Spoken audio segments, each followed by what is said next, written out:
Shine! Mga ka-RSP, patuloy ang ikot ng kapalaran ng suwerte ngayong unang araw ng Lunes. Narito na po ang libreng feng shui at horoscope mula kay Master Hans Kua.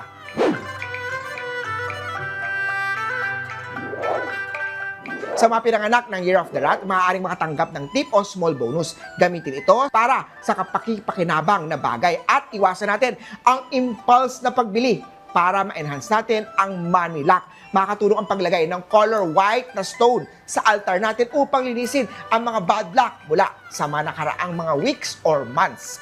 White at 6. Kay Year of the Ox naman tayo, may tao magbibigay ng unexpected support. Pahalagahan ito. Hindi lahat ay may gintuang pagkakataon.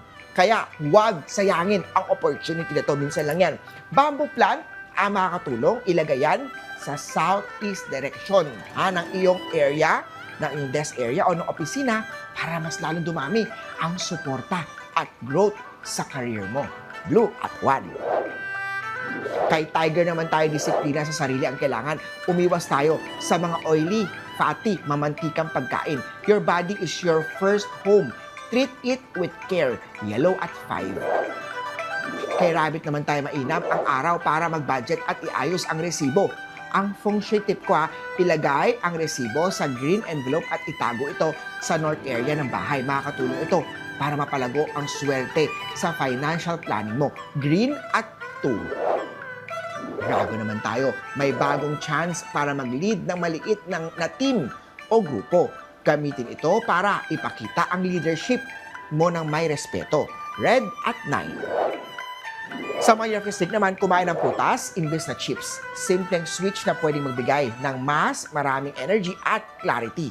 Ang feng shui dyan ang paglagay ng basket ng fresh fruits sa dining table upang maganda ang maging flow ng health energy sa buong bahay. Simulan natin sa mga pinanganak ng Year of the Horse. Magandang araw para magbenta ng serbisyo o skill-based na trabaho. Huwag mahiyang i-promote ang sarili matutong tumanggi kung hindi maayos ang offer. Blue at 3. Kay Goat naman tayo, maraming paparating na sideline o mga online na income. Maglagay ng white charm sa gilid ng laptop o workstation upang maiwasan ang technical delays sa online income. White at 8. Kay Monkey naman tayo, magandang araw para magbukas ng bagong savings. Kahit maliit ang simula, ang disiplina sa pera ay may malayong mararating. Green at 7. Kay Year of the Rooster naman tayo, may i-assign sa'yo na bagong gawain. Ipakita ang galing mo. Ito na ang chance mo para mapansin ang effort mo. Maglagay ng Tiger's Eye na crystal stone sa desk para tumibay ang focus at decision making sa bagong trabaho. Yellow at 1.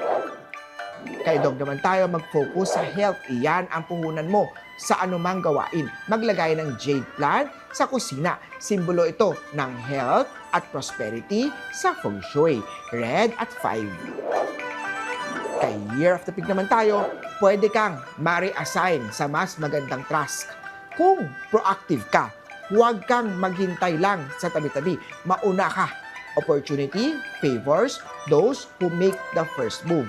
Gold at 9. Muli po, ito po'y gabay, patnubay, palala at prediksyon lamang mula kay Master Hans. Nasa inyong mga kamay na silalay ang inyong tagumpay. Think positive tayo lagi at i-manifest natin ang success, mga ka-RSP.